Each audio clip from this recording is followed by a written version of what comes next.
So, hello all and a very good evening. I welcome you all to the lecture of IOC. तो पिछले class में हम लोग group 2 के बारे में पढ़ रहे थे और हमने केमिकल प्रॉपर्टीज देखे थे ग्रुप 2 एलिमेंट्स के लिए. ठीक है, आज हम लोग पढ़ेंगे आगे. Today will study about the general characteristics of the compounds of alkaline earth metals. Important है, क्वेश्चंस आते हैं. ठीक है, और कल की तरह आज भी नोट्स थोड़े बनाने पड़ेंगे, राइट क्योंकि हम लोग बस एनसीईआरटी रेफर कर रहे हैं और हम लोग कुछ कर नहीं रहे और रिक्वायर्ड भी नहीं है. ठीक है, तो general characteristics of the compounds of alkaline earth metals. तो सबसे पहले लेट अस सी कि क्या कहा जा रहा है. इसमें ये कह रहे हैं कि dipositive oxidation state is the predominant valency of group 2 elements. हमें पता है ग्रुप 2 का the only valency, the only possible valency for group 2 is +2. It is the predominant valency of group 2 elements. ठीक है, उसके बाद the alkaline earth metals form compounds which are predominantly ionic but less ionic than the corresponding compounds of the alkali metals. अब ये चीज भी obvious है, alkaline earth metals क्योंकि मेटल्स है तो उनके कंपाउंड्स जनरली क्या होंगे, आयनिक होंगे, but the compounds are less ionic than the corresponding compounds of the alkali metals. अब ये चीज देखो ऑब्वियस है, अल्कली मेटल्स से अगर हम लोग अल्कलाइन अर्थ मेटल जाएंगे तो अगर हम लोग ऐसे गए M+ और M+2 तो ये चीज एकदम क्लियर है कि ये क्या है, ये ग्रुप 1 है और ये क्या है, ये ग्रुप 2 है.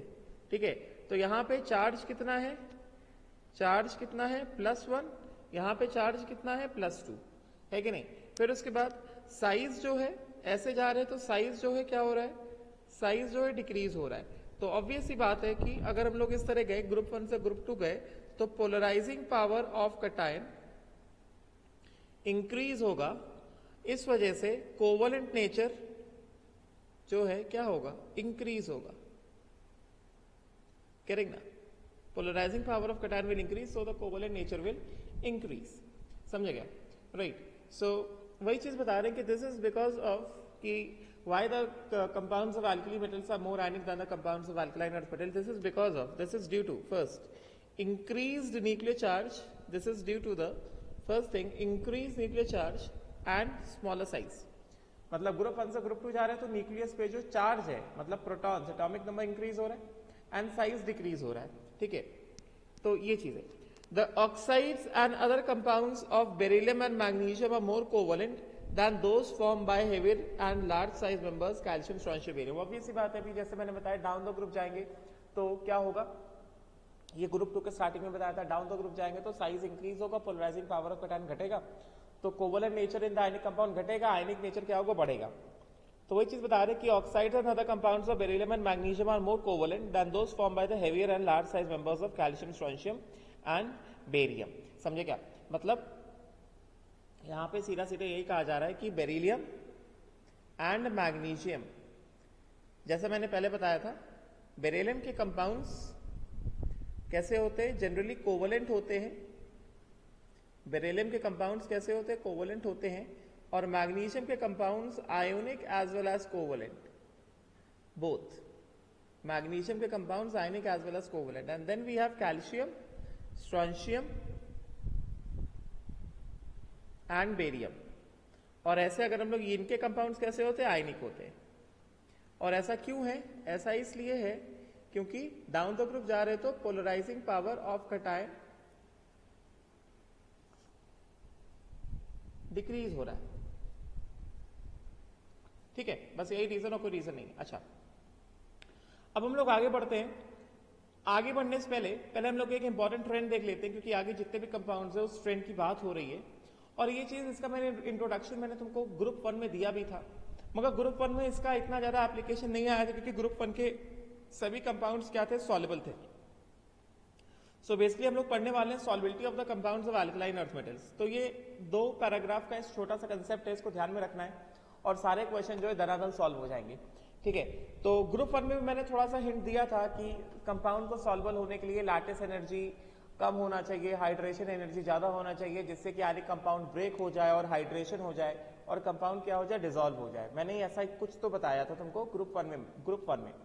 मगर ग्रुप 1 में हमने इतना ज्यादा एप्लीकेशन नहीं देख पाए थे, थोड़ा बहुत ही एप्लीकेशन देखा था, जैसे Li2CO3 इनसॉल्युबल था because of the covalent nature, है ना, मतलब थोड़ा बहुत ही एप्लीकेशन मैंने देखा था। Li2SO4 इनसॉल्युबल था because of the covalent nature, जबकि LiClO4 कैसा था, हाईली सॉल्युबल था because of large hydration, correct ना। तो थोड़ा बहुत ही हमने एप्लीकेशन देखा था ग्रुप 1 में लैटिस एनर्जी, हाइड्रेशन एनर्जी का, मगर ये जो एप्लीकेशन है ये थोड़ा ज्यादा प्रोनाउंस्ड एप्लीकेशन है इन ग्रुप 2, ठीक है, राइट। तो पहले मैं रीड करूंगा, उसके बाद मैं एक्सप्लेन करूंगा कि भाई क्या कहा जा रहा है, ठीक है। तो सबसे पहले, in case of compounds of calcium, strontium, barium, the following facts are observed. Calcium, strontium, barium, the following facts are observed, and not only calcium, strontium, barium, you can add rest others also, beryllium, magnesium, बाकी दोनों भी add कर सकते हो, beryllium और magnesium जो दो हैं उनको भी ऐड कर सकते हो। So in case of compounds of beryllium, magnesium, calcium, strontium, barium, the following facts are observed. तो पहला वाला पॉइंट बहुत ही ज्यादा इंपॉर्टेंट है, मैं पॉइंट पढ़ूंगा फिर मैं इसका रीजन दूंगा, फिर सेकंड वाला पॉइंट पढ़ूंगा उसका रीजन दूंगा। बहुत इंपॉर्टेंट है ये दोनों points, along with the reason question पूछा जाता है, ऑब्जेक्टिव क्वेश्चन पूछा जाता है, ध्यान से सुनना। क्या कहा जा रहा है, ये कहा जा रहा है कि the solubility of hydroxides, fluorides and oxalates increases from calcium to barium. The solubility of hydroxides, fluorides and oxalates increases from calcium to barium. मतलब क्या ये कहा जा रहा है, किसकी बात कर रहे हैं, they are talking about hydroxides, fluorides and oxalates या फिर OX -2, ठीक है। मतलब ये कहा जा रहा है, अगर मैं ऐसे लिखूं इसको BeOH होल ट्वाइस, पहले मैं हाइड्रोक्साइड की बात करूंगा, उसके बाद MgOH होल ट्वाइस, उसके बाद CaOH होल ट्वाइस, देन ये बहुत इंपॉर्टेंट पॉइंट है, पहला वाला पॉइंट रीड किया है, the solubility of hydroxide, fluoride and oxalate increases from calcium to barium, अगर मैंने बेरिलियम और मैग्नीशियम भी ऐड कर दिया है, समझे क्या, राइट। तो ये क्या है, ये मैंने हाइड्रोक्साइड लिखा, समझे क्या, ये हाइड्रोक्साइड लिखा। फिर उसके बाद अगर मैं लिखता हूं next if I just talk about this thing, fluorides, तो फ्लोराइड में थोड़ा सा एक्सेप्शन है, जो जैसा एक्सेप्शन है मैं उसको वैसे लिख रहा हूं, प्लीज ध्यान देना, इससे डायरेक्टली क्वेश्चन पूछा जाता है, जो मैं ये पॉइंट बता रहा हूं फिर से कह रहा हूं इंपॉर्टेंट है, प्लीज ध्यान दो, ठीक है। तो MgF2 fluorides, CaF2, SrF2 and BaF2, ये, एंड देन ऑक्सलेट्स की अगर मैं बात करूं तो BeC2O4, क्योंकि C2O4 -2 होता है और ये ग्रुप 2 है, इनका भी कैसा +2 है, तो सीधे सीधे फॉर्मूला क्या बन जाएगा, BeC2O4 MgC2O4 CaC2O4 SrC2O4 and BaC2O4, समझे क्या। तो ये तीन कंपाउंड्स देखो, मैंने फ्लोराइड में भी बेरिलियम नहीं लिखा, उसको मैं बाद में लिखता हूं, बाद में एडजस्ट करता हूं, ये ऐसा, ये वाला पॉइंट मैं जैसा बता रहा हूं, प्लीज ध्यान से सुनो, उसको ध्यान से नोट करो, मैं फिर कह रहा हूं इससे क्वेश्चन आते हैं important, like this and like this। तो फर्स्ट ऑफ ऑल क्या कहा जा रहा है कि फॉर हाइड्रोक्साइड, फ्लोराइड एंड, मैं जैसा बता रहा हूं बस वैसा, for hydroxide, fluoride and for oxalate, down the group क्या बताया जा रहा है, डाउन द ग्रुप ये बताया जा रहा है कि solubility increases down the group, इनका जो सॉल्युबिलिटी है,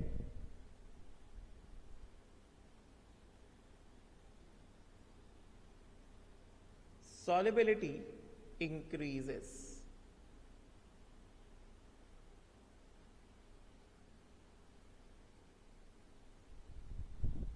down the group. समझे क्या? इनका जो सॉल्बिलिटी है that increases down the group. ठीक है. नाउ अब मेरी बात को सुनो ध्यान से. रीजन क्या है इसका? रीजन ये है, ये जो मैं रीजन बता रहा हूं ये बस सॉल्बिलिटी के लिए ही रीजन है और किसी के लिए रीजन नहीं है. समझे क्या? रीजन इसका ये है,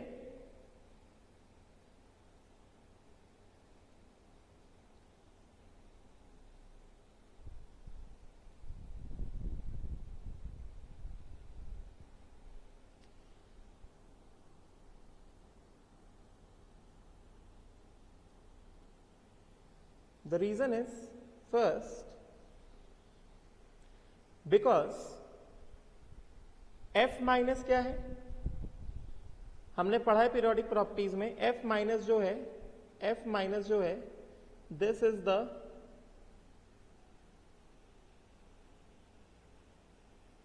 स्मॉलेस्ट एनायन. समझे क्या?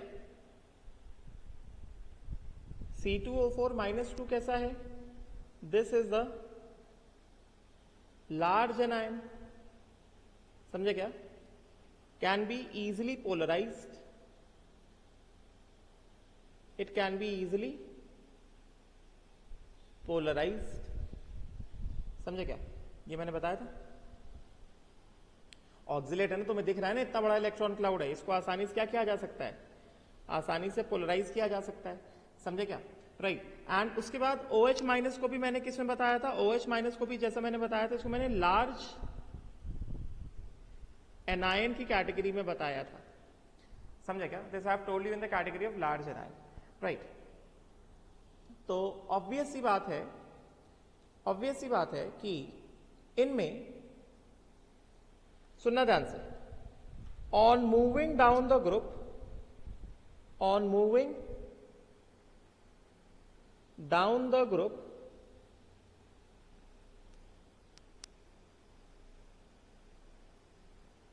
large anion and can be polarized easily. It can be polarized easily. समझे क्या? तो सीधा सीधा जो मैं यहां पे रीजन स्टेट कर रहा हूं,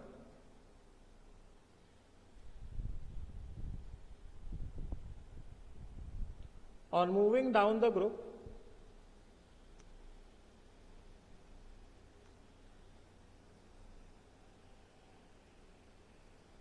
first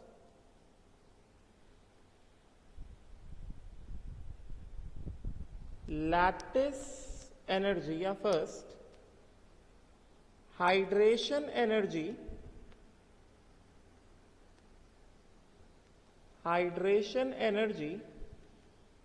decreases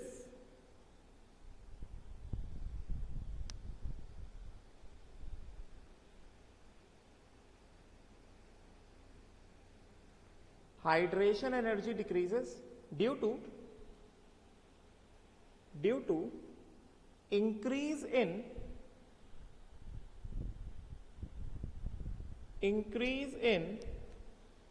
size of cation.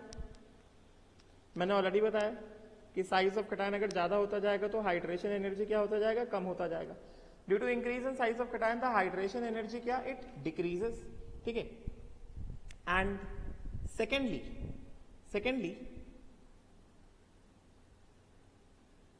Lattice energy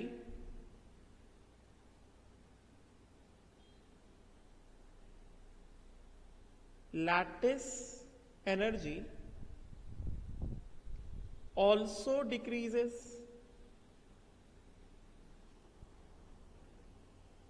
but lattice energy also decreases, but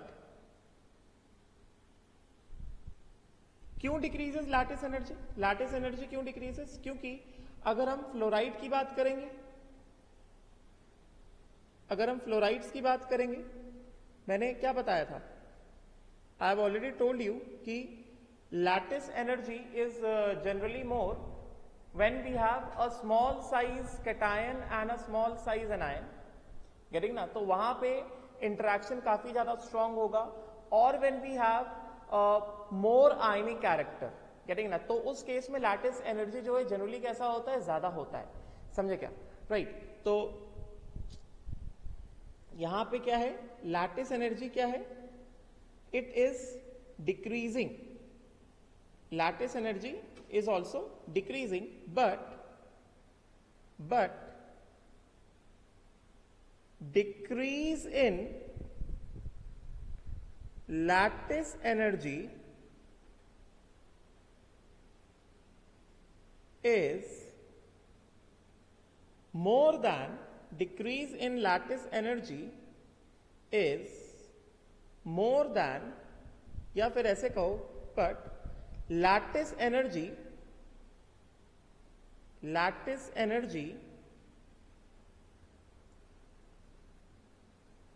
shows more decrease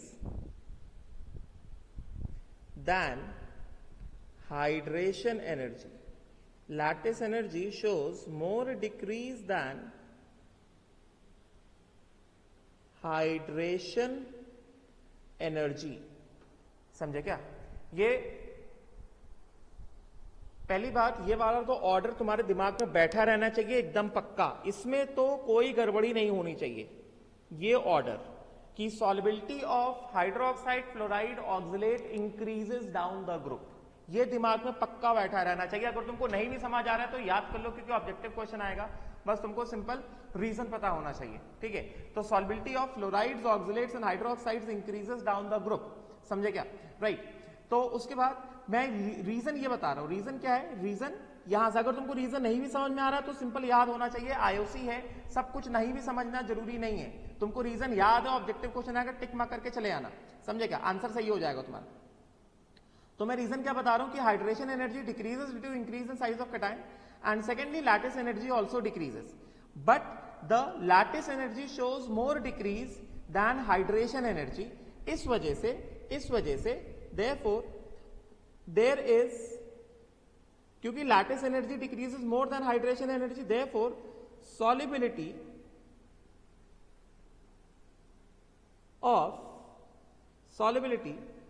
increases in the same order as shown above, समझेगा। ये सिंपल सा रीजन है, ये दिमाग में बैठा लो, ऑब्जेक्टिव क्वेश्चन आएगा, ये रीजन है। जनरली क्वेश्चंस में यही वाला रीजन कोट किया जाता है कि आखिर ऐसा क्यों होता है कि hydroxide fluoride oxalate down the group जाते हो तो इनका सॉल्युबिलिटी इंक्रीज होता है। रीजन यही दिया जाता है कि डाउन द ग्रुप जाएंगे लैटिस एनर्जी भी डिक्रीज होता है, डाउन द ग्रुप जाएंगे हाइड्रेशन एनर्जी भी डिक्रीज होता है, but decrease in lattice energy, lattice energy shows more decrease than the hydration energy, ये आंसर होता है, समझे क्या, राइट। इस वजह से सॉल्युबिलिटी क्या होता है, इंक्रीज होता है on moving down the group for hydroxide fluorides and for oxalates. अच्छा, अब यहां पे मैंने, जैसे यहां पे मैंने बेरिलियम को नहीं लिखा तो तुम्हें लग रहा होगा बेरिलियम की जगह कहां पे है। बेरिलियम की जगह जो है फ्लोराइड्स में थोड़ा सा एक्सेप्शन है, इस वजह से मैं उसको ब्लैक से लिख रहा हूं। फ्लोराइड्स में थोड़ा सा एक्सेप्शन है, beryllium fluoride is most soluble among fluorides. Among fluorides normal variation जो है वो ऐसा है, मैग्नीशियम से बेरियम फ्लोराइड सॉल्युबिलिटी क्या होगा, इंक्रीज होगा, मगर most soluble is beryllium fluoride. This is most soluble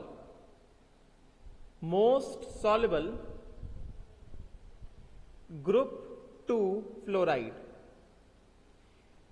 getting ना, हमने ग्रुप 1 में क्या पढ़ा था, ग्रुप 1 में पढ़ा था कि LiF is insoluble, rest all other fluorides या rest all other halides are soluble. Group 1 का फ्लोराइड लीथियम का पहले वाले एलिमेंट का फ्लोराइड कैसा था, इनसॉल्युबल था, मगर यहां पे क्या है, बेरिलियम फ्लोराइड जो है ये मोस्ट सॉल्युबल है। सभी फ्लोराइड्स में जो बेरिलियम फ्लोराइड है वो मोस्ट सॉल्युबल है। इसका सिंपल सा रीजन जो दिया जाता है वो ये है, रीजन है वो ये है, large hydration energy of large hydration energy of small sized Be plus 2 exceeds the lattice energy, exceeds the high lattice energy. इसका lattice energy भी हाई होगा ना, क्योंकि यहां पे क्या है, यहां पे Be plus 2 and F minus दोनों कैसे हैं, स्मॉल एंड स्मॉल है ना, तो लैटिस एनर्जी भी हाई होगा, मगर हाइड्रेशन एनर्जी जो है उससे भी ज्यादा है. Large hydration energy exceeds the lattice energy. समझे क्या? तो फिर से मैं बता रहा हूं, for fluorides, oxalates and hydroxide, this is the order of solubility. इसमें ज्यादा रीजन वगैरह मत करो, सीधा सीधा क्वेश्चन आता है, सीधा सीधा क्वेश्चन सॉल्व कर देना. मैंने रीजन बताया है, तुमको रीजन नहीं समझ में आ रहा है तो रीजन को याद कर लो. समझे क्या? राइट, इस तरह से है. समझे? क्लियर हो गया? This is the order. Fluorides का ये ऑर्डर देख लेना. फ्लोराइड्स का मैग्नीशियम से बेरियम फ्लोराइड सॉल्बिलिटी इंक्रीज होता है, मगर बेरिलियम फ्लोराइड का जो सॉल्बिलिटी वो सबसे ज्यादा है. एंड ऑक्सलेट में बेरिलियम ऑक्सलेट से बेरियम ऑक्सलेट क्या हो रहा है, सॉल्बिलिटी इंक्रीज हो रहा है. इसका रीजन मैं फिर से बता देता हूं. रीजन ये है कि डाउन द ग्रुप जाते हैं तो हाइड्रेशन एनर्जी डिक्रीज होता है, क्योंकि साइज ऑफ कैटायन इंक्रीज हो रहा है. लैटिस एनर्जी भी क्या होता है, लैटिस एनर्जी भी डिक्रीज होता है, मगर लैटिस एनर्जी ज्यादा डिक्रीज होता है, हाइड्रेशन एनर्जी कम डिक्रीज होता है. इस वजह से सॉल्बिलिटी क्या होता है, सॉल्बिलिटी इंक्रीज होता है डाउन द ग्रुप. ये बात है. बात समझ में आ गई? ठीक है, क्लियर हो गया? राइट. तो रीजन नहीं समझ में आया, याद कर लो, सीधा सीधा क्वेश्चन पूछा जाता है, टिक मार्क करके चले ना, पूरे मार्क्स मिल जाएंगे. ठीक है. अब उसके बाद सेकेंड वाला पॉइंट. सेकेंड वाला पॉइंट क्या है? सेकेंड वाला पॉइंट कहता है कि solubility of carbonates, sulphates and chromates decreases from calcium to barium. अब यहां पे क्या कहा जा रहा है, यहां पे कहा जा रहा है कि पहली बात, ये दोनों पॉइंट्स को ध्यान से पढ़ना है तुम्हें. Solubility of hydroxide, fluoride and oxalate increases from calcium to barium. मैंने बेरिलियम मैग्नीशियम का भी ऑर्डर लिख दिया है. And solubility of carbonates, sulphates and chromates decreases from calcium to barium. इसका भी मैं रीजन बता देता हूं. समझे क्या? राइट. तो अगर हम लोग इसके रीजन की बात करेंगे, अगर यहां पे हम लोग इसके रीजन की बात करें कि नेक्स्ट जो है, for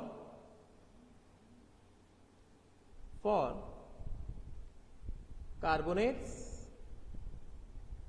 sulphates and chromates, carbonate, sulphates and chromates. समझे क्या?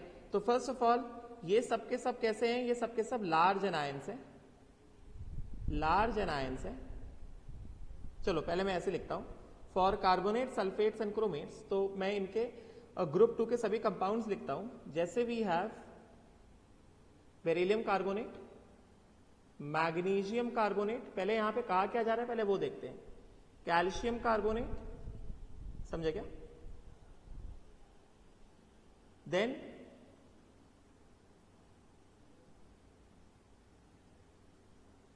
strontium carbonate and then barium carbonate.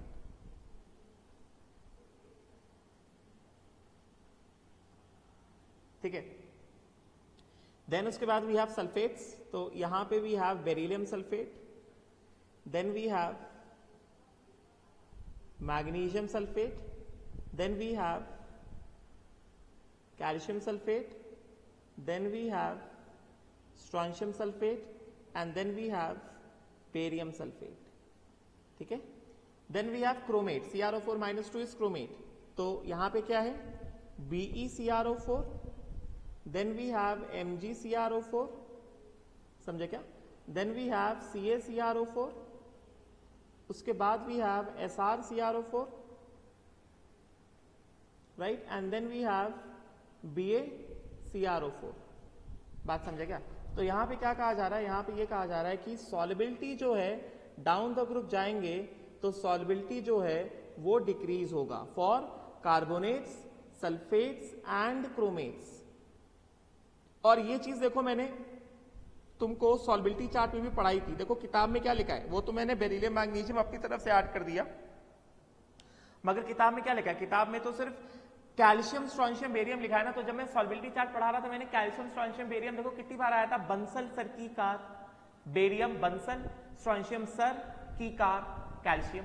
तो कितनी बार आया था, है कि नहीं? और सॉल्बिलिटी चार्ट में भी यही सारी चीजें हैं। इसको पढ़ने के बाद अगर तुम एक बार सॉल्बिलिटी चार्ट भी रिवाइज कर, तुमको यही मिलेगा कि क्रोमेट्स हो गया, सल्फेट्स हो गया, कार्बोनेट्स हो गया, बेरियम, कैल्शियम, स्ट्रोंशियम के जो कार्बोनेट, सल्फेट्स, क्रोमेट्स हैं वो सब कैसे इनसॉल्युबल होते हैं, समझे क्या? मगर फ्लोराइड्स वगैरह वो सब सॉल्युबल थे। फ्लोराइड्स ऑफ फ्लोराइड्स वगैरह मतलब स्पैरिंगली सॉल्युबल थे, कंप्लीटली सॉल्युबल नहीं मगर स्पैरिंगली सॉल्युबल थे, समझे क्या? राइट। तो यहां पे क्या कहा जा रहा है कि for carbonates, sulphates and chromates solubility क्या है? Solubility is decreasing down the group. तो फर्स्ट ऑफ ऑल पहले मैं ये बता देता हूं, पहले मैं यहां पे ऐसे बता देता हूं कि यहां पे क्या कहा जा रहा है। जो सेकंड वाला पॉइंट है, क्योंकि वो पहले पॉइंट पे फोकस होना चाहिए कि पॉइंट बोल क्या रहा है। पॉइंट बोल रहा है कि solubility of group 2 carbonates, sulphates and chromates इस तरह से decreases down the group, decreases down the group, समझेगा? चलो, तो अब पहले मैं इसका रीजन स्टेट करता हूं। रीजन क्या है देखना, ध्यान से देखना, ठीक है? रीजन ये है कि जो कार्बोनेट है, सल्फेट है और क्रोमेट है, ये सब कैसे हैं? They are bigger anions, they are bigger anions and bigger anions are stabilised by what? Bigger cations, समझे क्या? Right. Therefore पहली चीज अगर हम बात करें यहां से, they are stabilized by bigger cations and which leads to rise in, although the rise जो है वो कैसा है? बहुत कम है, little rise in lattice energy, little rise in lattice energy. तो पहला जो रीजन है, मतलब इसके भी दो ही रीजन है, लैटिस एनर्जी और हाइड्रेशन एनर्जी दोनों पार्ट्स हैं सॉल्बिलिटी जो डिक्रीज हो रहा है उसको एक्सप्लेन करने के लिए। Lattice energy rises, lattice energy rises a bit from Be plus 2 to Ba plus 2 due to increase in size, due to increase in size of cation, समझे क्या? गेटिंग ना? Right. Having what? Large anion, having large anion A-2, सब में -2 का charge है ना, having large anion. And secondly hydration energy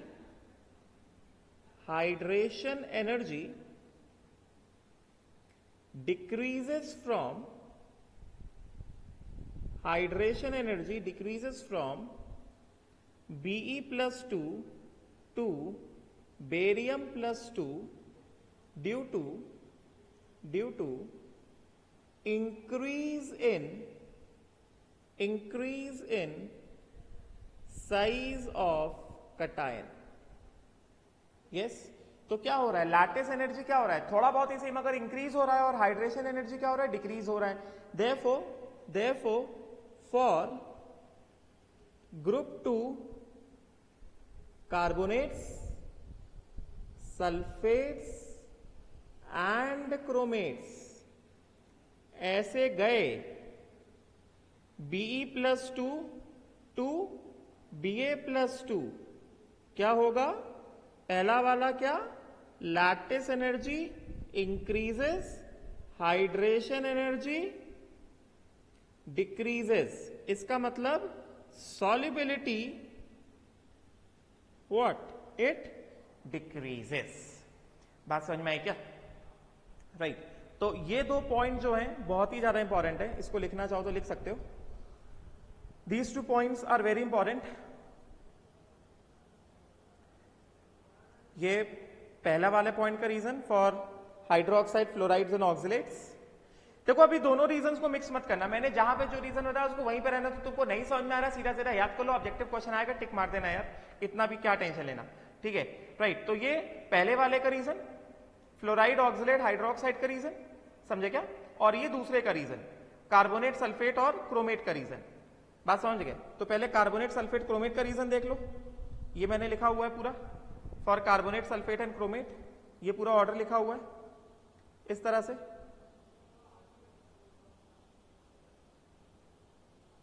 ये रहा पूरा order for carbonate, sulphate and chromate. I hope से थोड़ा समझ में आ रहा होगा, थोड़ा सा बड़ा कर देता हूं। For carbonate, sulphate and chromate, ये रीजन है कार्बोनेट, सल्फेट, क्रोमेट का, ठीक है? और ये रीजन है पहले वाले का for hydroxide, fluoride and oxalate, ठीक है? जहां पे जो रीजन बताया वैसे ही रखना। ट्रेंड को ध्यान देना कि कहां पे सॉल्बिलिटी डाउन द ग्रुप इंक्रीज हो रहा है, कहां पे सॉल्बिलिटी डाउन द ग्रुप डिक्रीज हो रहा है, समझे क्या? और ध्यान से फ्लोराइड को ध्यान रखना, BeF2 का सॉल्बिलिटी कैसा है, मैक्सिमम है, राइट? सीधा सीधा है, याद कर लो यार, ज्यादा टेंशन ना लो, समझे? तो अब यहां पे क्या कह रहे हैं, तो पहले दो पॉइंट बहुत ही ज्यादा इंपॉर्टेंट है, तो इसका मैं रीजन बता देता हूं, तो मतलब भाई एक बार रीड कर देता हूं। तो अब जो मैंने एक्सप्लेन कर दिया वही मैं रीड कर रहा हूं। तो solubility of ionic compound depends upon two factors, पहला है लैटिस एनर्जी, दूसरा है hydration energy. The two factors oppose each other, ठीक है? If the lattice energy is high, the ions will be tightly packed in the crystal and therefore solubility will be low. On the other hand, if the hydration energy is high, the ions will have greater tendency to be hydrated and therefore solubility will be high. वही बताया, अगर lattice energy जहां पे high होगा तो वहां पे ions आपस में एक दूसरे को अच्छे से पकड़े होंगे और सॉल्बिलिटी कैसा होगा, लो होगा। और जहां पे हाइड्रेशन एनर्जी ज्यादा होगा वहां पे सॉल्बिलिटी कैसा होगा, ज्यादा होगा, ठीक है? तो अब क्या बता रहे हैं, इन case of hydroxide, fluoride and oxalate, the lattice energies are different. That means lattice energy decreases as the size of the cation increases. Size of the cation increase होगा, lattice energy क्या हो रहा है, decrease हो रहा है, समझे क्या? This tends to increase the solubility as it overcomes the counter effect of decrease in hydration energy. मतलब यहाँ पे अंग्रेजी ज्यादा लिख दी है, कहने का मतलब ये है डाउन द ग्रुप जा रहे हैं, लैटिस एनर्जी भी डिक्रीज हो रहा है, हाइड्रेशन एनर्जी भी डिक्रीज हो रहा है, मगर decrease in lattice energy is more than decrease in hydration energy. इस वजह से solubility of hydroxide, fluoride and oxalate increases from calcium to barium. और मैंने बेरिलियम और मैग्नीशियम भी एडजस्ट कर दिया। फ्लोराइड्स में सॉल्बिलिटी ऑफ बेरिलियम कैसा है, सबसे ज्यादा है। Whereas on the other hand, in case of carbonates, sulfates and chromates, the anions are large in size and small changes in the cation size do not alter the lattice energy, that is lattice energies are about the same. तो मैंने क्या बताया कि lattice energy में बहुत कम increase होता है, more or less same रहते हैं, very little rise. However, the hydration energies of Ca+2 to Ba+2 decreases, ये decreases. Hence, solubility of carbonates, sulfates and chromates decreases from calcium to barium. ठीक है? तो यहां पे जो अंग्रेजी लिखी है वो मैंने पॉइंट्स के फॉर्म में लिख के दे दी, बहुत इंपॉर्टेंट है, ध्यान से पढ़ो, ठीक है? अब हम लोग वापस चलते हैं एनसीईआरटी के टेक्स्ट की तरफ, क्योंकि ये जो दो पॉइंट्स हैं तुम्हें दिख रहा है, यहां पे तुम्हें ऑक्साइड दिख रहा है, हाइड्रोक्साइड दिख रहा है, कार्बोनेट दिख रहा है, सल्फेट दिख रहा है। तो क्योंकि एनसीईआरटी में सिर्फ एक एक लाइन लिखी हुई है और सिर्फ एनसीईआरटी के एक एक लाइन पढ़ लोगे तो कंफ्यूजन होगा। तो अब हम लोग यहां पे आगे पढ़ते हैं, कुछ इंपॉर्टेंट चीजों की वो मैं नोट्स के फॉर्म में देता जाऊंगा, ठीक है? Right. So first of all, let us talk about oxides and hydroxide. तो सबसे पहले हम लोग ऑक्साइड्स की बात करेंगे। तो अगर हम लोग ऑक्साइड के बारे में बात करें तो क्या कहा जा रहा है कि alkaline earth metals burn in oxygen, alkaline earth metals जो हैं they burn in oxygen to form monoxide which except for BeO have rock salt structure. तो अभी इस वाली लाइन का ज्यादा टेंशन ना लो कि which except for BeO have rock salt structure. अभी हमने सॉलिड स्टेट नहीं पढ़ा है, तो सॉलिड स्टेट में ये सारे एग्जांपल्स है कि रॉक सॉल्ट स्ट्रक्चर क्या होता है, बीईओ का क्या स्ट्रक्चर होगा, तो अभी तुम उसकी चिंता ना करो। अभी के लिए बस क्या देख सकते हो कि alkaline earth metals burn in oxygen to form what, monoxides. समझेगा? मतलब एक तरह से क्या, beryllium plus half oxygen gives what, BEO, magnesium plus half oxygen gives what, MgO, calcium plus half oxygen gives what? CaO, strontium plus half oxygen gives what?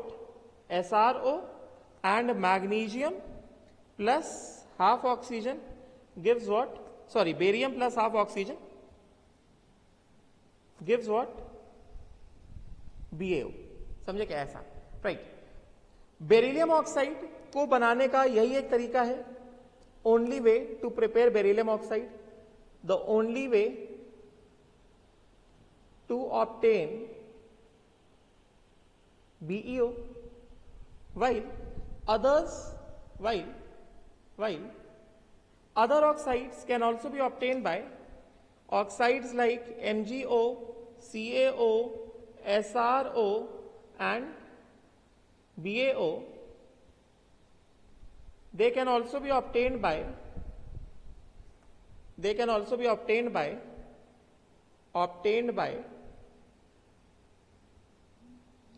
Thermal decomposition. मैंने heating effect already पढ़ाया हुआ है, और please revise करके रखो heating effect. Thermal decomposition of their metal carbonates, समझे क्या?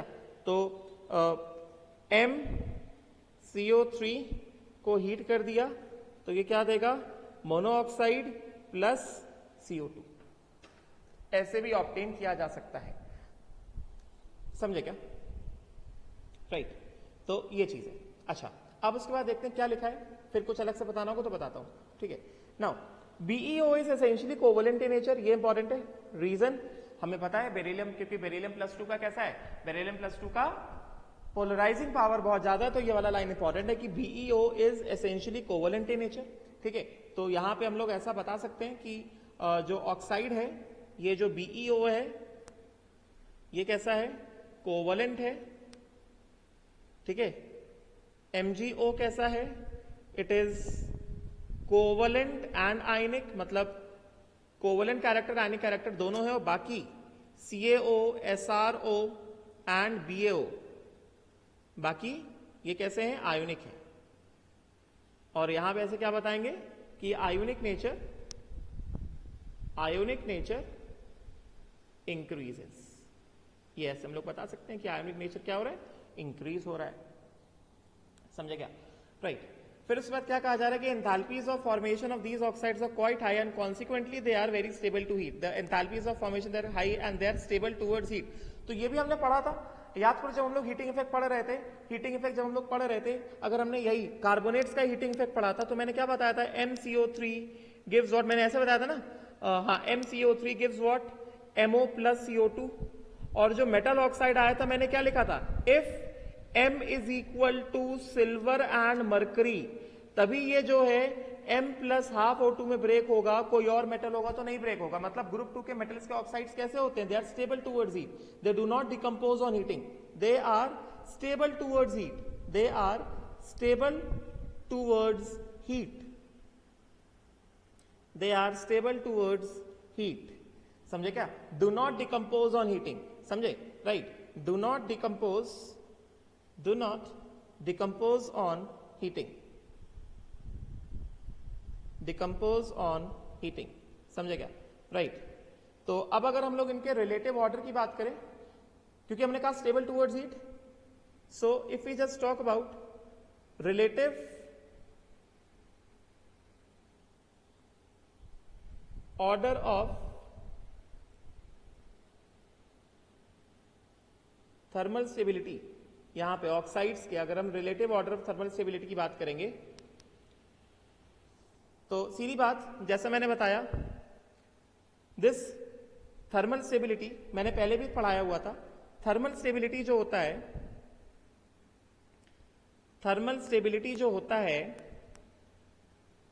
This is directly proportional to what? This is directly proportional to lattice energy, this is directly proportional to lattice energy, समझे क्या? वैसे यहां पे क्या बताया कि ये सब के सब स्टेबल टुवर्ड्स हीट हैं, दे do not decompose on heating, but हम लोग इनके रिलेटिव स्टेबिलिटी की बात करते हैं कि कौन किससे ज्यादा स्टेबल है, कौन किससे कम स्टेबल।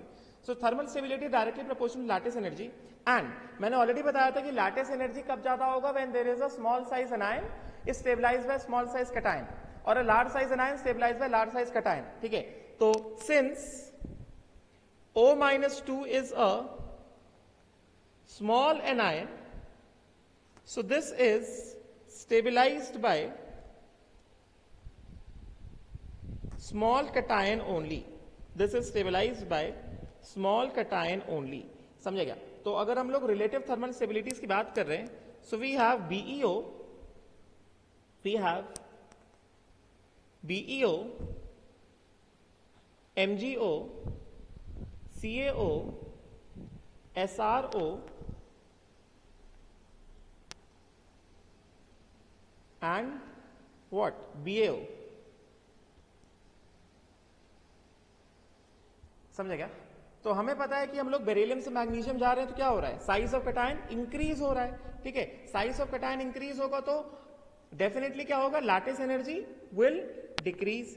तो कैटायन साइज ऊपर लिख रहा हूं, कैटायन साइज इस तरह गए तो इंक्रीज हमें दिख रहा है. कैटायन साइज या size of cation it increases. इस तरह जा रहे हैं तो साइज ऑफ कैटायन क्या हो रहा है? इंक्रीज हो रहा है. तो अगर हम लोग यहां पे लैटिस एनर्जी, मैं अगर यहां पे इसके लैटिस एनर्जीज के डेटा को लिखता हूं तो मैं डेटा याद नहीं करना है, बस रेफरेंस के लिए है. This is in kilo joule per mole. समझे क्या? तो अगर मैं इसके लैटिस एनर्जीज को बस बताने के लिए लिखता हूं यहां पे, दिस इज वेरी हाई, मतलब डेटा कंप्यूट भी नहीं हुआ है, दिस इज तो वेरी हाई. समझे क्या? MgO, this is 3923, 3923, CaO 3517, SRO 3312,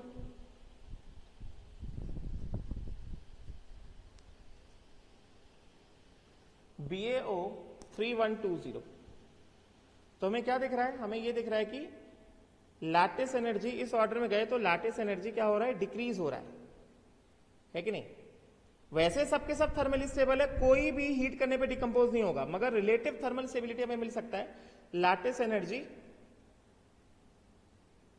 क्या? It decreases. सबके सब थर्मली, मगर रिलेटिव थर्मल स्टेबिलिटी क्या है? Therefore relative thermal stability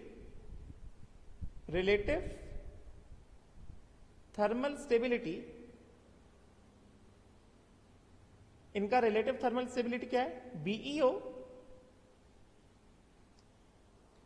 relative thermal stability का ऑर्डर है इसका BeO, MgO, CaO, SRO and BaO. Relative order of thermal stability. This is the order of relative. सबके सब स्टेबल है, कोई भी हीट करने पर डिकम्पोज नहीं होगा, but this is the order of relative thermal stability. Thermal stability इस ऑर्डर में जा रहे हैं, डिक्रीज हो रहा है. And especially beryllium and magnesium oxide, they are used as refractory material. मतलब जो भट्टी होती है ना, भट्टी सुना होगा तुम लोगों ने, राइट? तो ये उसमें यूज होता है. बात समझे क्या? बेरिलियम एंड मैग्नीशियम ऑक्साइड ये इतने ज्यादा थर्मली स्टेबल होते हैं, they are very stable compounds and they are used as refractory material. मतलब भट्टी, जहां पे आग, जहां पे मेटल पिघलाए जाते हैं, जहां पे मेटल्स को मेल्ट किया जाता है कि नहीं? जो फर्नेसेस होते हैं उनके लाइनिंग में यूज होते हैं, इतने ज्यादा थर्मली स्टेबल है. They are used as refractory materials. They are used as refractory materials. ये इतने ज्यादा स्टेबल है. समझे क्या? Right. So this is the relative order of thermal stability. इनका relative order of thermal stability. अच्छा, तो ये चीज मैंने बताया इनके ऑक्साइड्स के बारे में, ठीक है? राइट. अच्छा, अब इसमें एक चीज और है, कि यहां पे क्या बता रहे हैं? यहां पे ये बताया जा रहा है कि जो BeO है,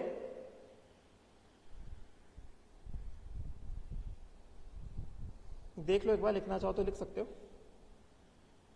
लिखना चाहो तो ऐसे लिख सकते हो, मैंने लिखा हुआ है, ठीक है? तो ये जो BeO है, BeO के बारे में जो मैंने बताया, अब देखो ये मैंने ऑलरेडी बताया हुआ है कि BeO is amphoteric while oxides of other elements are ionic in nature. समझे क्या? Right. All these oxides except BEO are basic in nature. BEO कैसा एम्फोटेरिक है, मगर बाकी सारे ऑक्साइड कैसे हैं, बेसिक इन नेचर है। तो इसके बारे में क्या, इसके बारे में भी एक छोटा सा नोट है। बीईओ अगर हम लोग यहां पे नेचर ऑफ ऑक्साइड्स की बात करेंगे तो we have BEO, MGO, CaO। मैंने ऑलरेडी सिखाया हुआ है कि डाउन द ग्रुप जाते हैं तो बेसिक नेचर क्या होता है, इंक्रीज होता है ना। हमने अभी आईओसी एसिड बेसिस पढ़ लिया, डाउन द ग्रुप जाते हैं तो बेसिक नेचर ऑलवेज इंक्रीजेस। वही चीज बताया जा रहा है, CaO, SRO एंड BaO। तो BaO समझे क्या। तो BeO जो है, BeO जो है this is amphoteric, this is amphoteric, right. MgO जो है this is weekly basic, MgO जो है दिस इज वीकली बेसिक, मतलब थोड़ा बहुत ही बेसिक है। मगर डाउन द ग्रुप जा रहे हैं तो क्या हो रहा है, बेसिक नेचर क्या हो रहा है, बढ़ रहा है, जो हमने एसिड्स एंड बेसिस में पढ़ा है। This is weekly basic, right. CaO जो है दिस इज बेसिक, CaO जो है this is basic and SRO and BaO जो है दे आर स्ट्रांगली बेसिक। मगर मतलब डाउन द ग्रुप जा रहे हैं तो हमें क्या दिखाई दे रहा है, हमें ये दिखाई दे रहा है on moving down the group the basic nature is increases. समझे क्या, मतलब basic nature increases down the group, जो हमने पढ़ा है। Basic nature of oxides, basic nature of oxides increases down the group. Down the group गए तो basic nature of oxide क्या होगा, इंक्रीज होगा। समझे क्या, राइट, दिस थिंग। अच्छा, अब उसके बाद एक चीज और है, जब हम लोग ग्रुप 1 पढ़ रहे थे तो हमने वहां पे देखा था कि पर ऑक्साइड भी फॉर्म होता है, सुपर ऑक्साइड भी फॉर्म होता है ना। और हमने ये देखा था जैसे जैसे कटायन का साइज बढ़ रहा था, tendency to form superoxide was going on increasing, क्योंकि सुपर ऑक्साइड कैसा था, लार्ज साइज एनायन था, and large size anion was stabilised by large size cation only. समझे क्या, राइट। तो ग्रुप 2 में सुपर ऑक्साइड तो फॉर्म नहीं होता है, हाँ पर ऑक्साइड जो है वो जरूर फॉर्म हो जाता है। समझे क्या, राइट। तो इसके हिसाब से मैं क्या बताऊंगा कि यहां पे सुपर ऑक्साइड तो ग्रुप 2 में नहीं फॉर्म होता, क्योंकि हम लोग अभी ऑक्साइड्स की last point for oxides, group 2 oxides do not form super oxides. Group 2 metals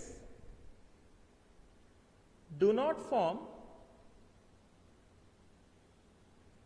superoxides O2 minus 1, but tendency to form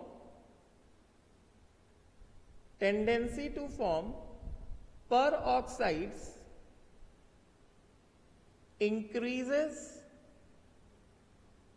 as size of cation increases.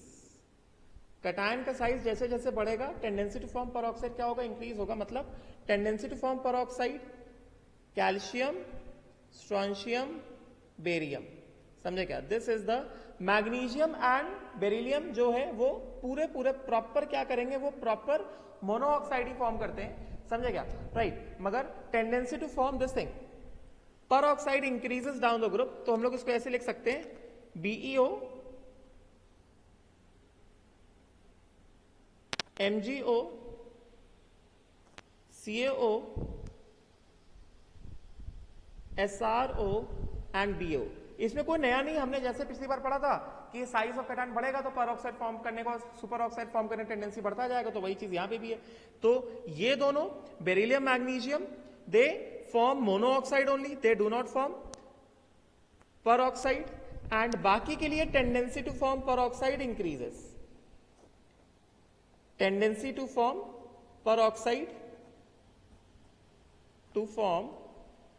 peroxide increases। समझे क्या, and generally barium forms peroxide, barium generally forms peroxide, barium plus half O2 ये क्या देगा, barium monoxide देगा, क्योंकि large size है ना barium, तो ये peroxide को स्टेबलाइज कर सकता है। गिव इट मोर O2 तो ये क्या दे देगा, बेरियम परऑक्साइड। समझे क्या, बेरियम परऑक्साइड है, don't be confuse.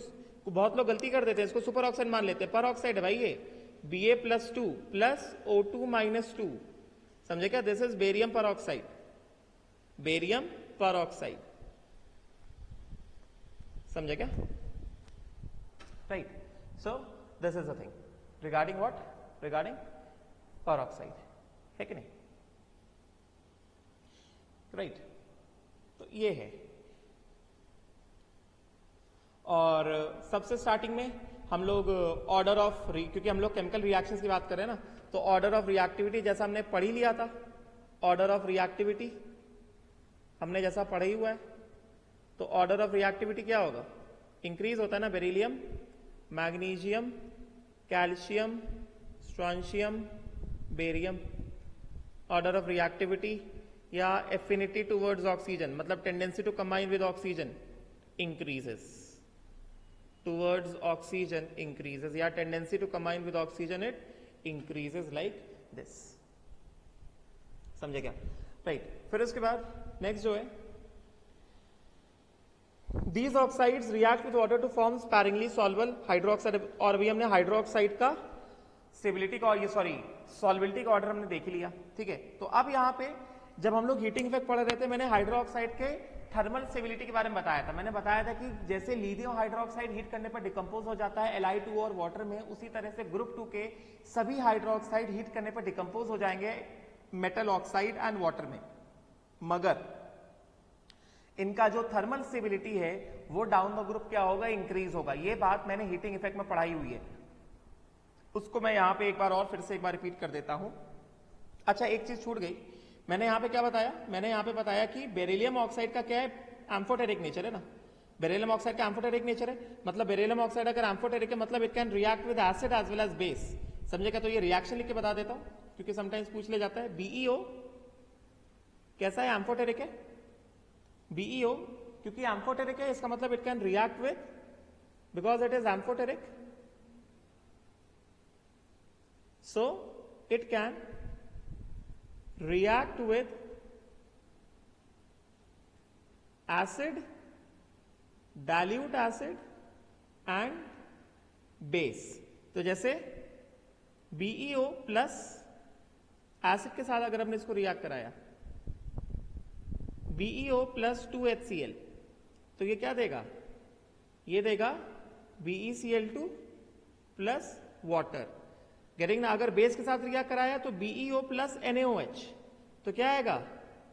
Sodium beryllate, Na2 BeO2, yes not?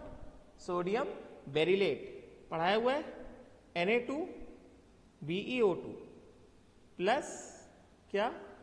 Water. Sodium beryllate बोलो या फिर ऐसे बोल दो, और Na BeOH होल 4 एम्फोटेरिक है ना। समझे क्या? राइट। अच्छा, अब उसके बाद नेक्स्ट हम लोग बात कर रहे हैं किसकी? हाइड्रोक्साइड की हम लोग बात कर रहे हैं। तो हाइड्रोक्साइड के बारे में पहले यहां पे क्या लिखा है पहले वो बता देता हूं। इसमें अब जितनी चीजें लिखी है हाइड्रोक्साइड बारे में मैंने सब कुछ पढ़ाया है, कुछ भी नया नहीं लिखा है हाइड्रोक्साइड के बारे में, नथिंग न्यू इज देयर।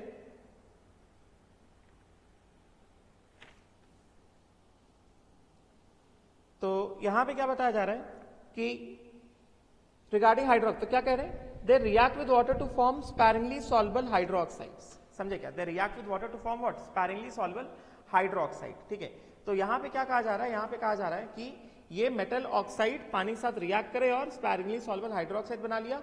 और हाइड्रोक्साइड्स का अभी हमने थोड़ी देर पहले देखा ऑर्डर ऑफ सॉल्युबिलिटी हाइड्रोक्साइड का। और अगर तुम्हें ध्यान हो तो मैंने जब मैं पढ़ा रहा था आयनिक इक्विलिब्रियम, मैंने ऑलरेडी बताया था कि जो हाइड्रोक्साइड पानी में डिसॉल्व हो जाते हैं वो एल्कली बनाते हैं। समझे क्या?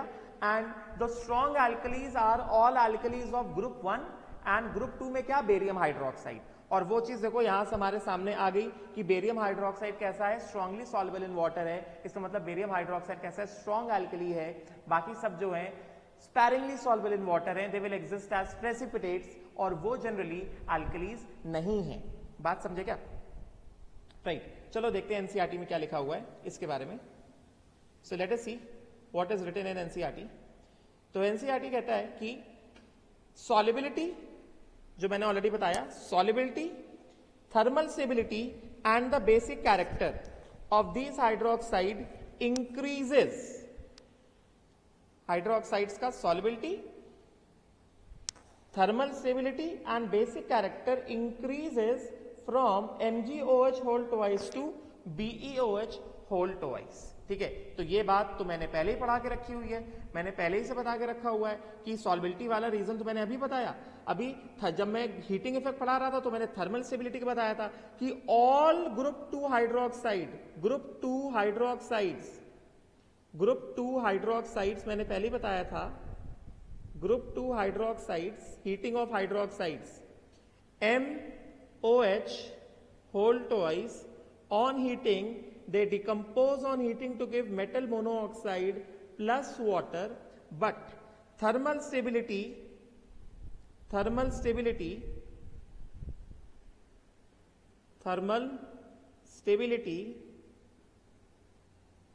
increases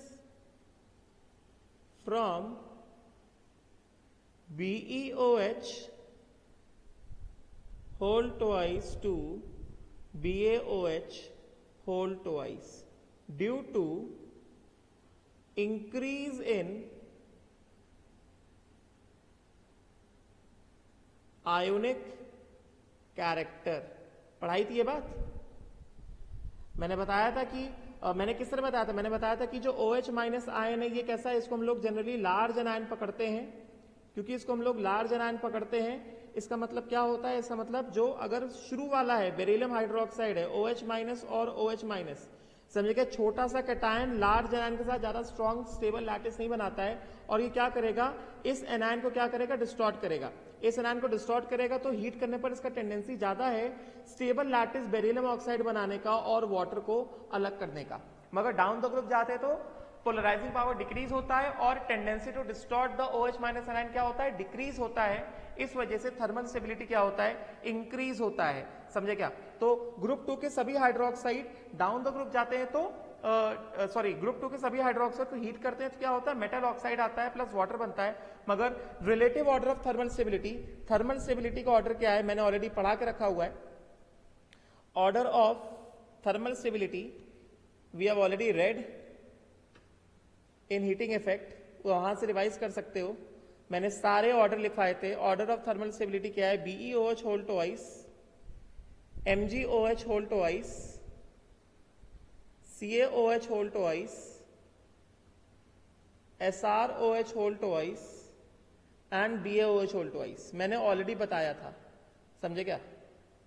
पोलराइजेशन की, जैसे पोलराइजेशन की वजह से ही LiOH को हीट करने पर डिकम्पोजिशन हुआ था, उसी तरह से पोलराइजेशन की वजह से ही बेरिलियम हाइड्रोक्साइड भी हीट करने पर डिकम्पोज हो रहा है.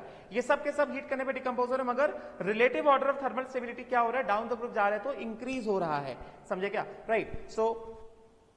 सो यहां पे इस तरह से अगर हम लोग बताएंगे थर्मल स्टेबिलिटी का ऑर्डर तो है ही, तो पहला थर्मल स्टेबिलिटी, TS मतलब thermal stability increases.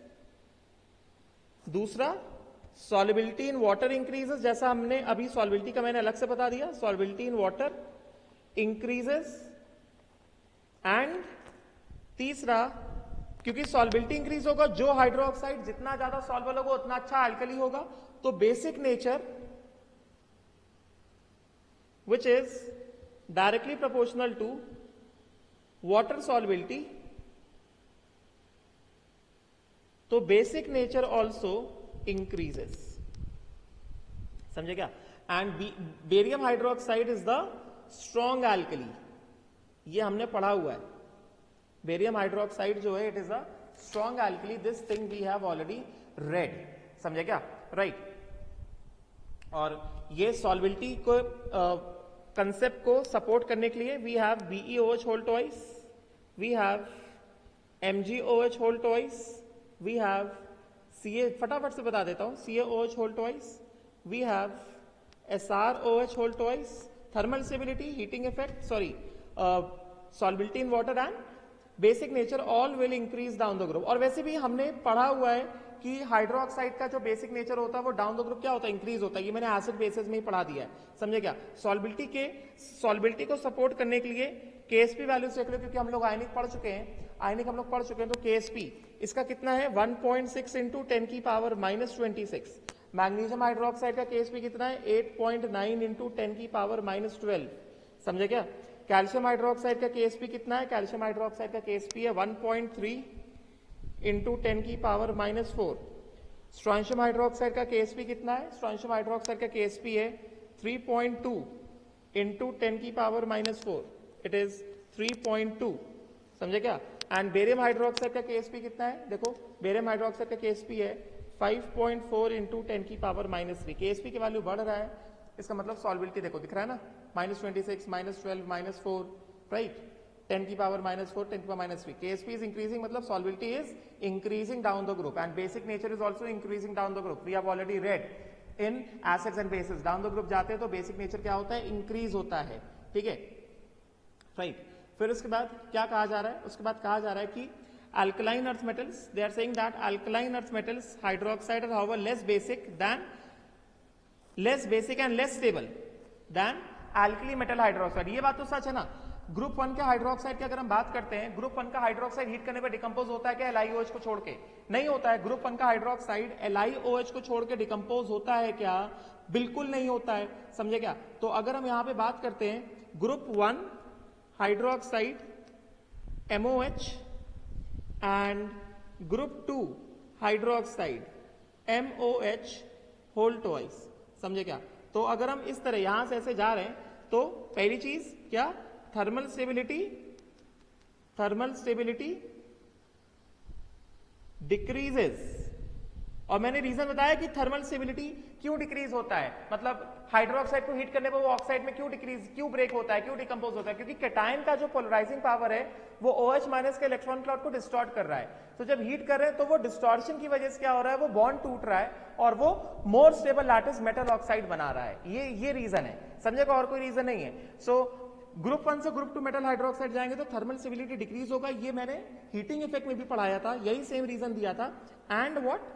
Basic nature also decreases. और ये हमने एसिड बेसिस में भी पढ़ा है कि अक्रॉस से पीरियड जाते हैं तो बेसिक नेचर ऑफ हाइड्रोक्साइड क्या होता है? डिक्रीज होता है। बात समझे क्या? ठीक है, राइट। तो वही चीज है, ये सारी चीजें, बहुत सारी चीजें तो मैं पढ़ा ही चुका हूं, ठीक है, राइट। सो उसके बाद बेरिलियम हाइड्रोक्साइड, जैसे बेरिलियम ऑक्साइड एम्फोटेरिक है उसी तरह बेरिलियम हाइड्रोक्साइड भी एम्फोटेरिक है because it reacts with both acids and alkalis.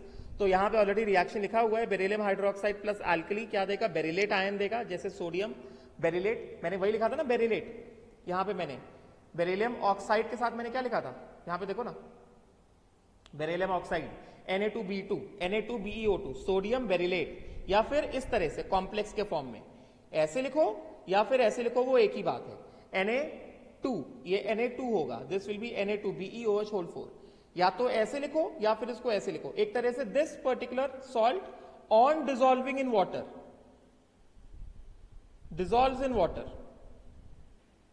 dissolves in water to give this particular complex Na2BeO2 dissolves in water to give a complex Na2BeOH whole 4, समझे क्या? तो वही चीज है कि hydroxide beryllium hydroxide plus OH minus gives what? A complex beryllate ion का complex, ठीक है।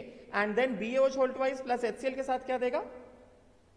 ये सॉल्ट दे देगा, समझे क्या? So this is actually amphoteric and it is reacting with both acids as well as bases। मेरे हिसाब से ये गलत लिखा हुआ है, पहला वाला रिएक्शन सही है, दूसरा वाला रिएक्शन गलत है।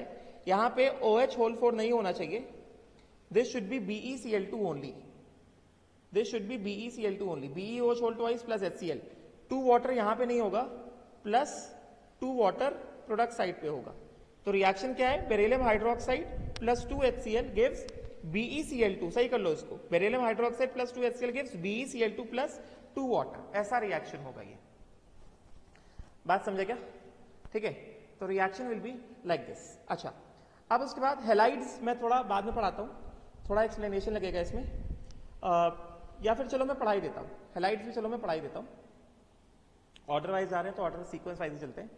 तो हेलाइड्स की बात करें तो देखो,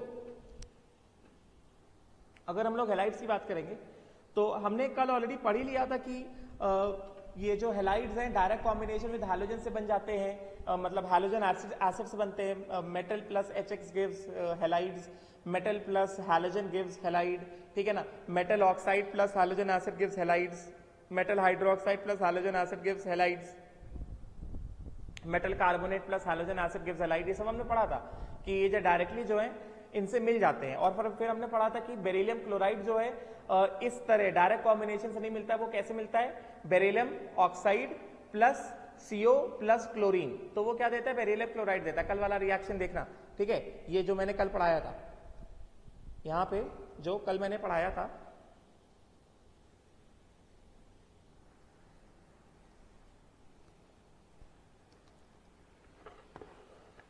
इधर पे ये देख सकते हो ना, ये कल पढ़ाया था ना, बेरिलियम क्लोराइड कैसे आता है, एंड बेरिलियम फ्लोराइड कैसे आता है, thermal decomposition of NH4 BeF2 BeF4 is the best route for the preparation of BeF2।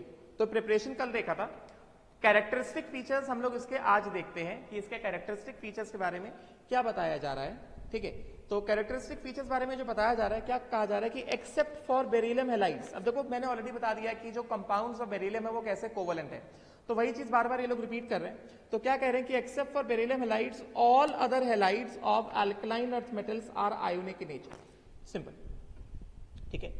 Beryllium halides पहले बता दिया, बेरिलियम हैलाइड्स कैसे हैं, कोवलेंट हैं और सॉल्युबल इन ऑर्गेनिक सॉल्वेंट। मैंने पहले बताया कि जो कोवलेंट कंपाउंड है, कोवलेंट कंपाउंड ऑर्गेनिक सॉल्वेंट में डिसॉल्व होता है, और जो आयनिक कंपाउंड है वो पोलर सॉल्वेंट में डिसॉल्व होता है, ठीक है, राइट। अब यहाँ पे बेरिलियम हैलाइड के बारे में क्या बताया जा रहा है, यहाँ पे बेरिलियम हैलाइड का जो स्ट्रक्चर बता रहे हैं, ये जो स्ट्रक्चर है, पहले सॉलिड स्टेट के स्ट्रक्चर की बात करेंगे, बेरिलियम क्लोराइड। अभी मैं ये इसके बारे में बताता हूँ, beryllium chloride in the solid state, this is BeCl2 in the solid state, BeCl2 in solid state। अब इसको देखो ध्यान से, पहले सॉलिड स्टेट के बारे में बात करते हैं। क्या लिखा है, ये कह रहे हैं कि BeCl2 in solid state has chain like structure, ठीक है।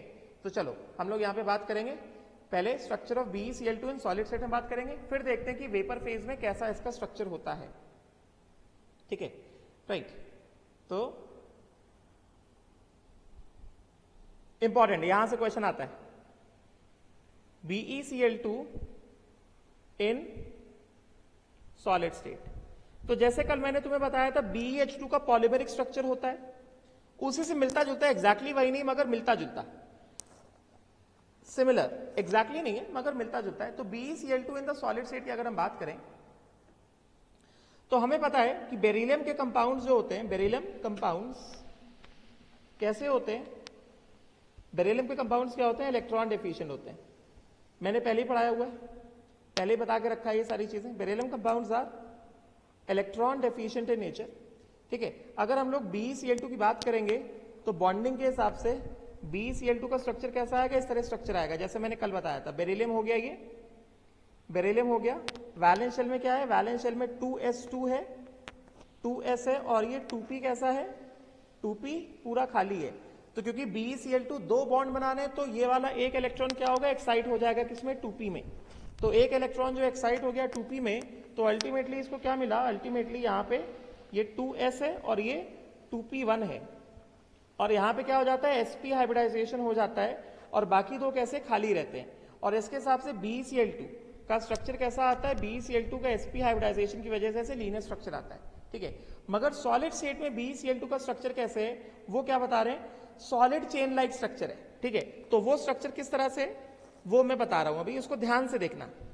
Be ये Cl और ये Cl, बेरिलियम का ये दो ऑर्बिटल कैसे खाली, समझे क्या। उसी तरह से यहां पे बेरिलियम, ये Cl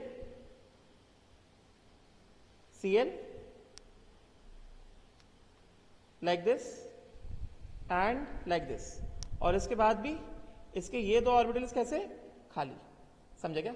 उसी तरह से ये बेरिलियम Cl और ये Cl, और ये दो ऑर्बिटल्स भी कैसे खाली, ठीक है, राइट। अच्छा अब देखो, कल जो हम लोग बात कर रहे थे, कल हम लोग BeH2 की बात कर रहे थे। BeH2 में जो टर्मिनल एटम था, हाइड्रोजन था। हाइड्रोजन की एक मजबूरी थी कि भाई हाइड्रोजन के पास कोई भी लोन पेयर ऑफ इलेक्ट्रॉन नहीं होता है। तो क्योंकि हाइड्रोजन पास कोई भी लोन पेयर ऑफ इलेक्ट्रॉन नहीं था, इस वजह से हाइड्रोजन के केस में, BeH2 के केस में मजबूरी में क्या करना पड़ा था, मजबूरी में जो बेरिलियम हाइड्रोजन बॉन्ड पेयर जो था वो दूसरे वाले बेरिलियम के वेकेंट ऑर्बिटल में गया था। मगर यहां पे ऐसा नहीं है। यहां पे जो क्लोरीन है, यहां पे जो टर्मिनल क्लोरीन एटम्स हैं, टर्मिनल क्लोरीन एटम्स के पास क्या है, टर्मिनल क्लोरीन एटम्स के पास जो है वो lone pair of electron sufficient है। समझे क्या? Right, terminal chlorine atoms have sufficient lone pair of electrons. एक क्लोरीन के पास कितने हैं? एक क्लोरीन के पास 3 लोन पेयर ऑफ इलेक्ट्रॉन है, तुम देख सकते हो, और तुम्हें पता भी है कि जो क्लोरीन बॉन्डेड होता है उसके पास कितने 3 लोन पेयर ऑफ इलेक्ट्रॉन होते हैं। ठीक है, तो ये ऐसा, ये इस तरह से, इस तरह से, इस तरह से, राइट। तो यहां पे क्या होता है, यहां पे जो ऑलरेडी सिग्मा बॉन्ड बन गया है बोरॉन क्लोरीन के बीच में, वो वाला बॉन्ड पेयर यूज नहीं होता है। यहां पे क्लोरीन क्या करेगा, यहां पे क्लोरीन अपना जो ऑलरेडी इसके पास जो बॉन्ड पेयर है वो अपना बॉन्ड पेयर शेयर करेगा बगल वाले बेरिलियम के वेकेंट ऑर्बिटल के साथ। उसी तरह ये वाला क्लोरीन, इसके पास लोन पेयर है, तो ये अपना लोन पेयर कोऑर्डिनेट बॉन्ड से ये बगल वाले बेरिलियम के वेकेंट ऑर्बिटल को देगा। समझे क्या? उसी तरह से this chlorine will share its lone pair via coordinate bond formation with the next beryllium, and ये वाला क्लोरीन विद दिस पर्टिकुलर। उसी तरह से ये ऐसे मतलब कंटिन्यू रहेगा, और ये ऐसे ऐसे कंटिन्यू रहेगा, और इसके पास भी कहीं ना कहीं से ऐसे आ रहा है यहां से, और यहां पे भी मतलब इस तरफ से ऐसे आ रहा है, रिसीव कर रहा है। समझे क्या? तो एक तरह से अगर हम लोग इसको बनाते हैं, अगर हम लोग इसको बनाते हैं तो यहां पे दिख रहा होगा, यहां पे किस तरह का स्ट्रक्चर आएगा, ये यहां पे ये जो स्ट्रक्चर दिखाई देगा ये ऐसा स्ट्रक्चर दिखाई देगा, Be, ये Cl, और ये कैसा है, इसके साथ ऐसा कोऑर्डिनेट बॉन्ड Be, ये Cl और इसके साथ ऐसा कोऑर्डिनेट बॉन्ड ये Be। उसी तरह से इसका ये क्लोरीन सिग्मा बॉन्ड से और इसके साथ ऐसा कोऑर्डिनेट बॉन्ड, इसके साथ ये ऐसे सिग्मा बॉन्ड से और इसके साथ ऐसे कोऑर्डिनेट बॉन्ड से। समझे क्या? ये ऐसे क्लोरीन, फिर ये बगल वाले के साथ ऐसा कोऑर्डिनेट बॉन्ड, और फिर ये जो है ऐसे ये कंटिन्यू रहेगा, है कि नहीं? समझ गए होगे? ऐसा, फिर इसका ये क्लोरीन, इसका ये क्लोरीन, और इसके साथ ऐसे कोऑर्डिनेट बॉन्ड से, करेक्ट ना?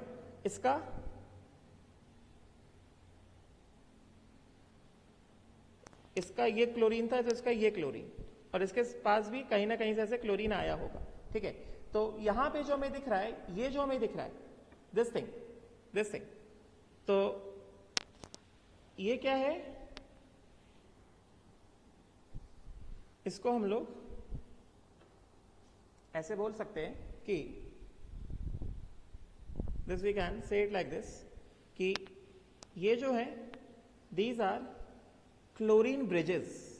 They are what? This is BeCl2 in the solid state, and these are what? These are chlorine bridges.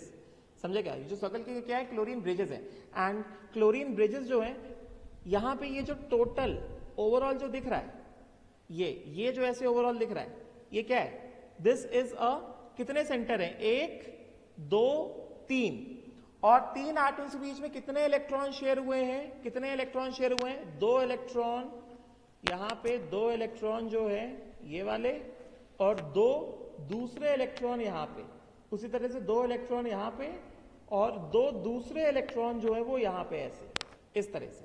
समझे क्या? राइट, तो यहां पे ऐसे हम लोग शो कर देते हैं इसको, इन दिस मैनर हम इसको ऐसे शो कर सकते हैं, राइट। तो ये जो है ये बनाना बॉन्ड नहीं है। बनाना बॉन्ड क्या होता है? बनाना बॉन्ड होता है 3 सेंटर 2 इलेक्ट्रॉन बॉन्ड, मगर यहां पे जो है 3 सेंटर 2 इलेक्ट्रॉन बॉन्ड नहीं है, यहां पे जो है 3 सेंटर 4 इलेक्ट्रॉन बॉन्ड है। इसको मैंने बस यहां पे ऐसे दिखाया है। So this is what, this is, ये जो मैंने इसको ऐसे हाईलाइट किया है, ये जो मैंने इसको ऐसे ग्रीन से हाईलाइट किया है, ये क्या है? ये जो है this is nothing but 3 centre 4 electron bonds. Reason समझ में आ गया होगा why this is a 3 centre 4 electron bond. ये 3 सेंटर 4 इलेक्ट्रॉन बॉन्ड क्यों है, इसका मैंने रीजन जो है तुम्हें बता दिया। समझे क्या? This is a 3 centre 4 electron bond. BeCl2 in the solid state exist as 3 centre 4 electron bond. ठीक है, now let me just tell you certain characteristic features of this, क्योंकि ऐसे पूछ लिया जाता है। इसमें ये बेरिलियम के बीच का जो डिस्टेंस है, बेरिलियम के बीच का, मतलब दो एडजेसेंट बेरिलियम्स के बीच का जो डिस्टेंस है, ध्यान से देखो, ये इसको मैं नेम कर रहा हूं क्या, ए, इसको मैंने नेम किया क्या, ए। अभी मैं ए का वैल्यू लिखता हूं, ठीक है। उसके बाद ये वाला एंगल, इसको मैंने नेम किया θ1, गॉट इट। देन उसके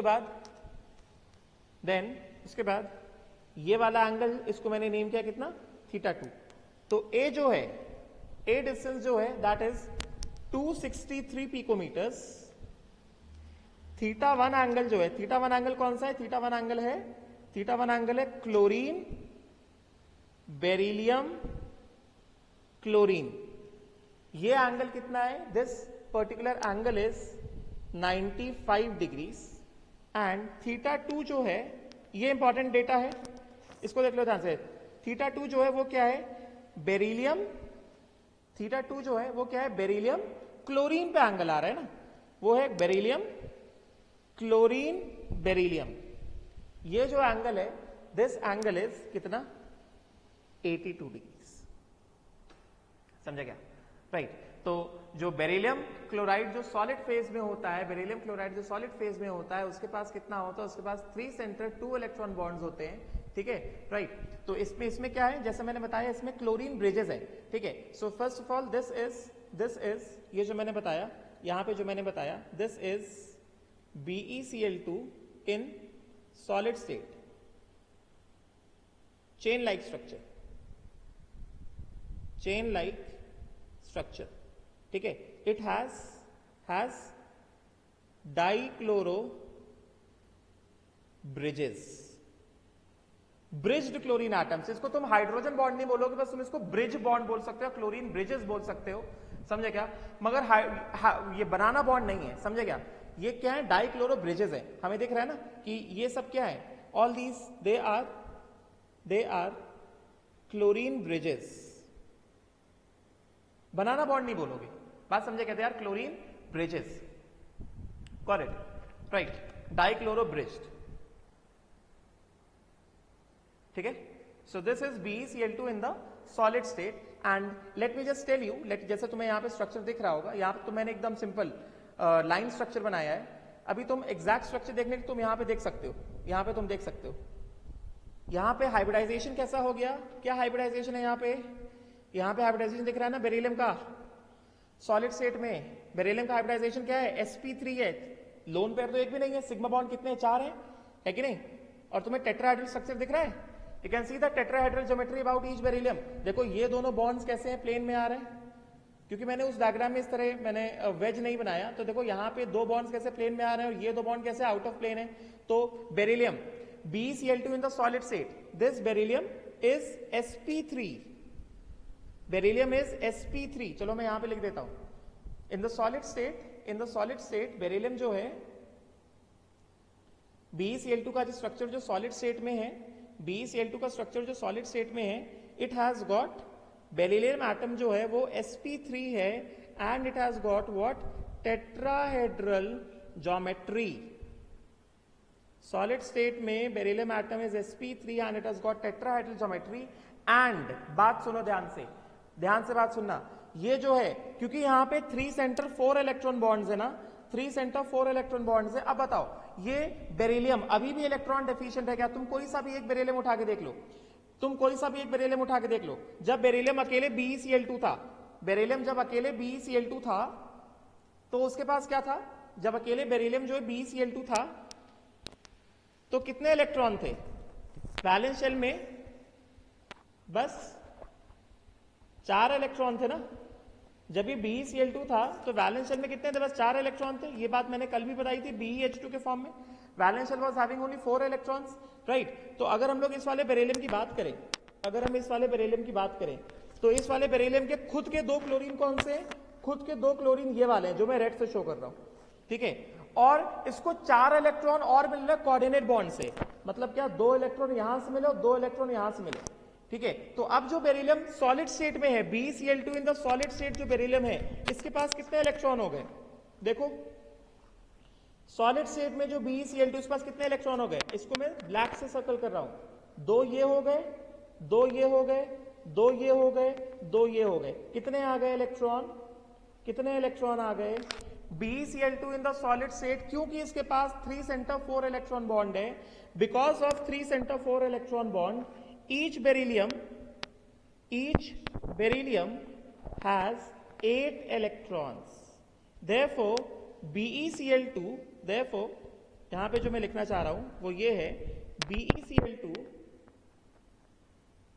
in solid state is no more electron deficient. BeCl2 in solid state is no more electron deficient. मैंने दिखाया BeCl2 in solid state is no more electron deficient क्योंकि beryllium कैसा है, sp3 है, कितने bond, 4 bond, 1 2 3 4, ठीक है, समझे क्या? और चारों बॉन्ड से 2-2 इलेक्ट्रॉन मिल रहे, तो मतलब बेरिलियम का ऑक्टेट कैसा है, पूरा हो गया है। मतलब BeCl2 in the solid state is no more electron deficient, समझेगा? यहां पे बनाना बॉन्ड नहीं है, यहां पे डाइक्लोरो ब्रिजेस हैं, 3 सेंटर 4 इलेक्ट्रॉन बॉन्ड है, बात समझे क्या? ऑन दी अदर हैंड हमने कल जो पढ़ा था, कल जो हमने BeH2 का पढ़ा था, BeH2 in the solid state, जो हमने पॉलीमेरिक चेन लाइक स्ट्रक्चर पढ़ा था कल, वहां पे देखो जरा, BeH2 जो मैंने स्ट्रक्चर बताया था वो इलेक्ट्रॉन डेफिशिएंट था क्या?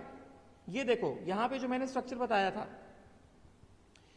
ऑल्दो वो पॉलीमेरिक था मगर वो बनाना बॉन्ड था, 3 सेंटर 2 इलेक्ट्रॉन बॉन्ड था, तो ये सॉलिड स्टेट में अभी भी ये इलेक्ट्रॉन डेफिशिएंट है क्या? देखो सॉलिड स्टेट में अभी भी इलेक्ट्रॉन डेफिशिएंट है क्या? ये बताओ जरा, ये अभी भी इलेक्ट्रॉन डेफिशिएंट है क्या? ये अभी भी इलेक्ट्रॉन डेफिशिएंट है क्या? यहाँ पे क्या हुआ था, बस इसको ये लास्ट बता रहा हूं, फिर आज के लेक्चर बंद करूंगा, बाकी कल पढ़ाऊंगा। अभी यहाँ पे क्या हुआ था, यहाँ पे बेरिलियम, ये H और ये H, और ये दूसरा बेरिलियम, इसका ये H और ये H, तो इस वाले बेरिलियम को क्या हुआ, यहां से ये जो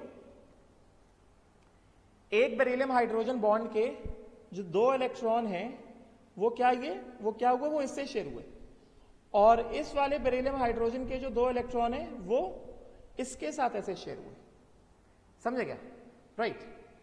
और इसको भी यहां से जो है ये beryllium like this and like this, इसके जो ये 2 इलेक्ट्रॉन हैं और इसके ये जो 2 इलेक्ट्रॉन हैं, ये इसके 2 इलेक्ट्रॉन यहां से शेयर हो जाएंगे और इसको शेयरिंग से यहां से मिल जाएंगे। तो हमें क्या करना है, हमें ये वाला बेरिलियम देखना है, हमें ये वाला बेरिलियम देखना है। तो इस वाले बेरिलियम को पूरे 4 इलेक्ट्रॉन मिल रहे हैं क्या?